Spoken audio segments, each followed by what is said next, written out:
실 하나님 말씀은 출애굽기 39장 22절부터 31절 말씀입니다. 그가 에봇 받침 긴 옷을 전부 청색으로 짜서 만들되 그 옷의 두 어깨 사이에 구멍을 내고 갑옷 깃같이 그 구멍 주위에 깃을 짜서 찢어지지 않게 하고 청색 자색 홍색 실과 가는 배실로 그 옷 가장자리에 성류를 수놓고 순금으로 방울을 만들어 그 옷 가장자리로 돌아가며 성류 사이사이에 달되 방울과 성류를 서로 간격을 두고 번갈아 그 옷 가장자리로 돌아가며 달았으니 여호와께서 모세에게 명령하신 대로 하였더라. 그들이 또 직조한 가는 배로 아론과 그의 아들들을 위하여 속옷을 짓고 세마포로 두건을 짓고 세마포로 빛난관을 만들고 가는 배실로 짜서 세마포 속바지들을 만들고 가는 배실과 청색자색 홍색실로 수노와 띠를 만들었으니 여호와께서 모세에게 명령하신 대로 하였더라. 그들이 또 순금으로 거룩한 패를 만들고 도장을 새김같이 그 위에 여호와께 성결이라 새기고 그 패를 청색 끈으로 관 전면에 달았으니 여호와께서 모세에게 명령하신 대로 하였더라. 아멘. 오늘은 내 성결함과 구별됨을 세상이 알게 하라 라는 제목으로 하나님 말씀을 보겠습니다. 오늘 본문은 크게 세 부분으로 나눌 수 있습니다. 첫 번째 부분은 22절부터 26절까지로 에봇 받침으로 사용될 긴 옷을 어떻게 만들어야 되는지를 다루고 있고, 두 번째 부분은 27절서부터 29절까지로 아론과 그의 아들들을 위한 속옷을 만드는 내용이 나와 있고, 세 번째 부분은 30절서부터 31절로 순금으로 만든 거룩한 패를 이마에 붙이는 내용이 담겨져 있습니다. 먼저 첫 번째 부분을 살펴봅시다. 22절을 보면 에봇 받침 긴 옷을 전부 청색으로 짜서 만들라라고 기록하고 있고, 24절에서는 그 옷 가장자리에 성류를 수놓으라고 하고 있고, 25절서부터 26절에서는 순금으로 방울을 만들어 방울과 성류를 서로 간격을 두고 번갈아 그 옷 가장자리로 돌아가며 달라라고 명령합니다. 그 내용이 22절서부터 26절 내용인데요. 같이 한번 읽어봅시다. 그가 에봇 받침 긴 옷을 전부 청색으로 짜서 만들되 그 옷의 두 어깨 사이에 구멍을 내고 갑옷 깃같이 그 구멍 주위에 깃을 짜서 찢어지지 않게 하고 청색 자색 홍색 실과 가는 배실로 그 옷 가장자리에 성류를 수놓고 순금으로 방울을 만들어 그 옷 가장자리로 돌아가며 성류 사이사이에 달되 방울과 성류를 서로 간격을 두고 번갈아 그 옷 가장자리로 돌아가며 달았으니 여호와께서 모세에게 명령하신 대로 하였더라 라고 기록하죠. 자, 우리는 여기서 세 가지 질문을 할 수 있습니다. 첫 번째는 왜 에봇의 받침의 긴 옷을 전부 청색으로 짜라고 했는가? 여러분이 성경책을 펴놨다면 청색에다가 동그라미를 쳐놓으면 좋겠죠? 두 번째는 왜 옷 가장자리에 성류를 수놓으라고 하시는가? 성류에다가 동그라미를 치시면 좋을 것 같고요. 세 번째는 왜 순금으로 방울을 달고 성류와 번갈아 옷 가장자리로 돌아가며 달게 하셨는가? 그래서 방울에 여러분이 동그라미를 쳐놓으시면 좋겠죠. 자, 첫 번째는요. 대제사장이 입을 옷받침의 긴 옷을 왜 청색으로만 짜게 하셨는가라는 거죠. 여러분, 청색이 상징하는 것은요, 하늘입니다. 하늘이에요. 따라서 청색으로만 에봇 받침의 긴 옷을 짜서 입게 하신 것은 두 가지의 의미를 담고 있습니다. 첫 번째는 대제사장은 하늘의 신령한 은혜를 사모해야 된다라는 사실을 보여주고 있는 것이고요. 다른 하나는 대제사장의 권세는 오직 하늘에 계신 하나님으로부터만 주어지는 것이다 라는 사실을 보여주기 위함입니다. 그래서 대제사장이 가지고 있는 이 직무는 오직 하늘에 계신 하나님으로부터 온 것이고, 대제사장은 오직 하나님의 신령한 은혜를 사모해야 된다라는 사실을 이 청색 긴 옷을 통해서 보여주고 있는 것입니다. 하나님의 자녀된 우리도 마찬가지 아니겠습니까? 하나님의 자녀는 하늘의 신령한 은혜를 사모하는 자가 하나님의 자녀죠. 또한 우리 하나님의 자녀라는 권세는 어디로부터 왔습니까? 여러분이 그리스도인이라는 이 권세는 어디로부터 왔어요? 하늘에 계신 아버지로부터 온 것 아니겠습니까? 오직 하나님의 은혜로 주어진 것이죠. 그래서 우리도요, 늘 마음 가운데 청색의 긴 옷을 입고 날마다 살아가야 된다라는 사실을 이 대제사장의 긴 옷을, 청색 옷을 통해서 보여주고 있는 겁니다. 두 번째, 왜 옷 가장자리에 석류를 수놓게 하셨는가라는 거죠. 석류는 빨갛고 아름다운 향기를 지니고 있고 과실 중에 알갱이가 많은 것이 특징입니다. 이것은 중보사역을 감당하는 대제사장의 사역이 하나님의 자녀들이 하나님의 자녀답게 아름답고 향기로운 삶을 살도록 교훈하기 위함입니다. 더 나아가 하나님의 자녀들이 성령과 같이 풍성한 열매와 생명력 같은 하나님의 복을 누리기를 바라는 마음이 이 가운데 담겨져 있는 거죠. 여러분, 하나님의 자녀는요, 하나님의 자녀답게 살아야 하고 향기로운 그리스도의 향기를 내뿜어야 되는 것 아니겠습니까? 또한 하나님이 하나님의 자녀로 불렀을 때는 무엇을 약속하고 있습니까?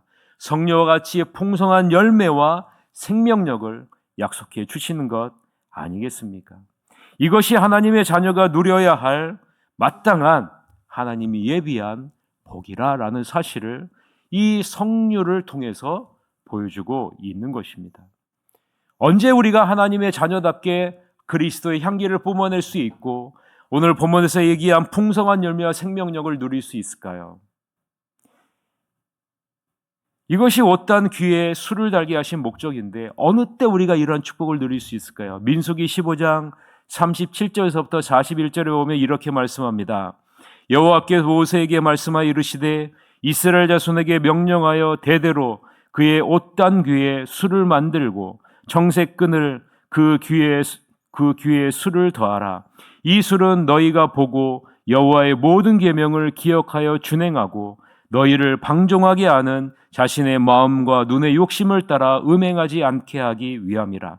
그리하여 너희가 내 모든 계명을 기억하고 행하면 너희 하나님 앞에 거룩하리라. 나는 여호와 너희의 하나님이라. 나는 너희의 하나님이 되려고 너희를 애굽 땅에서 인도해 내었느니라. 나는 여호와 너희의 하나님이니라 라고 말하죠. 민수기 15장 37절에서부터 41절에 뭐라고 얘기합니까?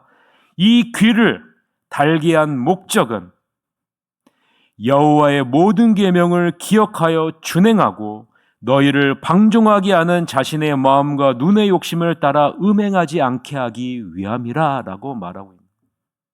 여러분, 우리가 하나님의 말씀을 기억하고 그 말씀을 준행하면 하나님은 우리에게 무엇을 약속하고 있습니까? 너희가 그리스도인다운 향기를 내뿜을 수 있고 하나님이 약속하신 풍성한 열매와 생명력을 너희가 누릴 수 있다라는 사실을 이 성령의 단을 통해서 지금 보여주고 있는 겁니다. 사랑하는 성도 여러분, 하나님의 자녀답게 아름답고 향기로운 삶을 살기를 바라십니까?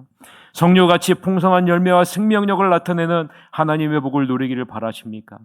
그러면요, 우리의 옷단에도 성령 같은 귀가 있음을 늘 인식하면서 내 욕심과 내 마음대로 가지 않고 오직 하나님의 말씀을 따라 가려고 날마다 인식하면서 몸부림치는 그러한 삶을 살아내야 된다라는 사실을 지금 보여주고 있는 겁니다. 세 번째, 왜 순금으로 방울을 만들어 옷 가장자리에 달게 하셨는가라는 거죠.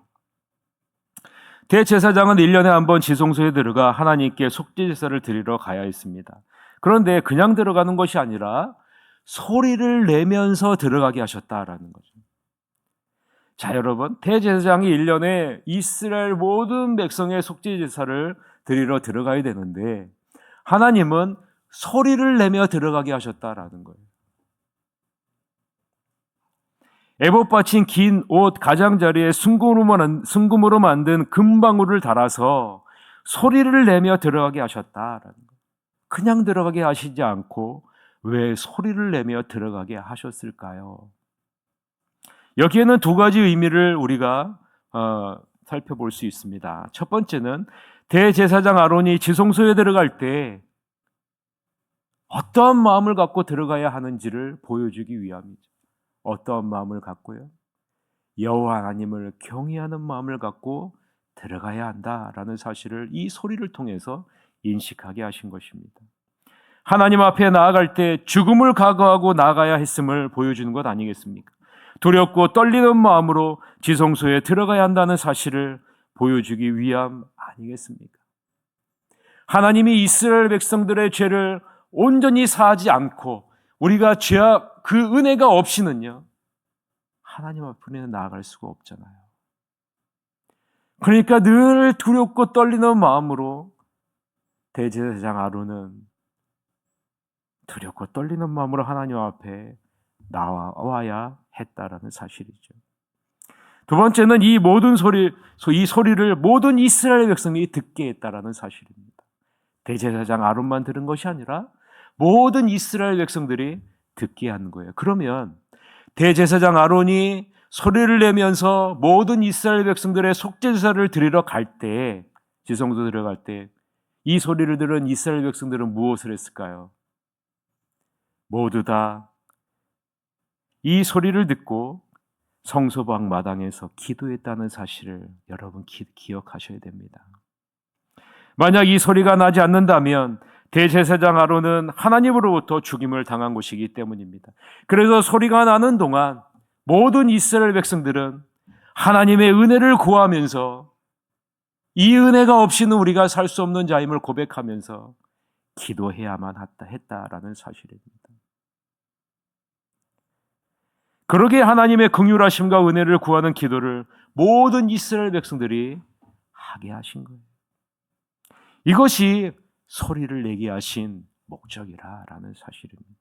사랑하는 성도 여러분, 우리는 어떤 자세와 마음가짐으로 하나님을 뵈러 나옵니까? 여러분은 어떤 마음과 자세로 하나님을 뵈러 나오십니까?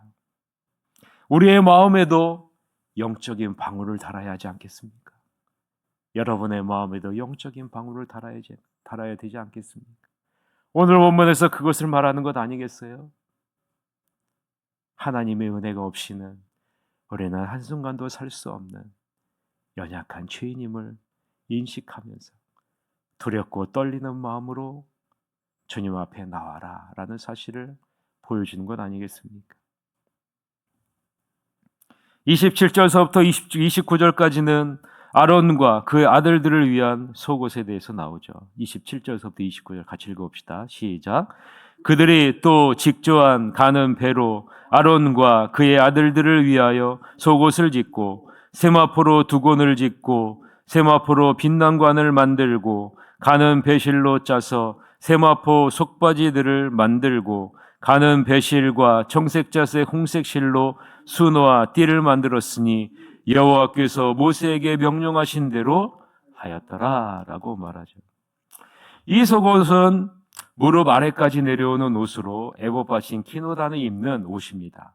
이렇게 속바지를 입게 하신 것은 하나님과 이스라엘 백성 사이의 중보자로서 하나님께 나아가는 제사장직이 엄숙함을 보여주기 위함입니다. 하나님 앞에 나아가기 전에 자신을 먼저 살펴보라 라는 것이 이 바로 속바지의 역할이기 때문입니다. 또한 세마포로 빛난관을 만들어 쓰게 하신 것은 제사장의 직분이 아름답고 영화로운 직분이기 때문이죠. 이것을 보여주기 위해서 하나님은 세마포로 빛난관을 만들어 쓰게 하셨습니다. 여러분 잊지 마세요. 우리의 직분이 아름답고 영화로운 직분이라는 사실, 여러분 이 사실을 잊지 마시기를 바랍니다. 마지막으로 30절서부터 31절은요, 순금으로 거룩한 패를 만들어 이마에 두르게 하셨다라는 사실입니다. 30절서부터 31절인데 같이 읽읍시다. 그들이 또 순금으로 거룩한 패를 만들고 도장을 새김같이 그 위에 여호와께 성결이라 새기고 그 패를 청색 끈으로 관 전면에 달았으니 여호와께서 모세에게 명령하신 대로 하였더라라고 말합니다. 왜 하나님은 순금으로 거룩한 패를 만들어 그 위에 여호와께 성결이라 새기게 하시고 그것을 이마에 두르게 하셨을까요? 그것은 하나님 앞에서 대제사장이나 이스라엘 백성들이 거룩하고 경건한 삶을 살아야 한다라는 사실을 보여주기 위함 아니겠습니까? 우리가 이 세상에서 거룩한 삶을 살아야 할 이유는요, 바로 하나님을 위한 것이라는 사실이에요. 우리가 예배를 드리고 찬양을 하고 헌신과 봉사를 하고 헌금을 드리는 이유는 나의 만족과 다른 사람에게 인정받기 위함이 아니라 하나님을 위한 것이다. 하나님을 기쁘시게 하기 위함이라는 사실입니다. 십자가의 은혜로 하나님의 소유가 된 백성이라면 당연히 죄악과 분리되고 자신을 하나님께 전적으로 드리고 항상 성결함을 유지해야 하는 것, 이것이 마땅한 모습이다라는 사실을 보여주고 있는 것입니다. 사랑하는 성도 여러분, 오직 하나님의 은혜로 거룩함을 입은 자만이 하나님께 나아갈 수 있지 않습니까? 하나님이 우리를 거룩한 자녀로 삼아주시기 위해서 어떠한 은혜를 베푸셨어요? 독생자 예수 그리스도를 아낌없이 우리를 위해 보내시지 않았습니까? 그리고 십자가에서 보혈의 피로 우리의 모든 죄를 다 씻기시지 않았습니까? 그래서 우리는 거룩한 자녀가 되지 않았습니까? 이 은혜를 입었다면, 우리도 구별된 하나님의 자녀가 되었다면 합당한 거룩한 삶을 살아야 되지 않겠느냐라는 사실을 여호와께 성결, 이 문구를 통해서 깨달아야 된다라는 사실을 우리에게 보여주는 것 아니겠습니까? 아무쪼록 예수 그리스도의 십자가의 은혜로 거룩하게 구별된 하나님의 자녀가 되었다는 사실을 기억하시고 이에 합당한 구별되고 성결한 삶을 살아내셔서 하나님을 기쁘시게 하는 2025년이 되시기를 주님의 이름으로 간절히 축원합니다. 기도하시겠습니다. 하나님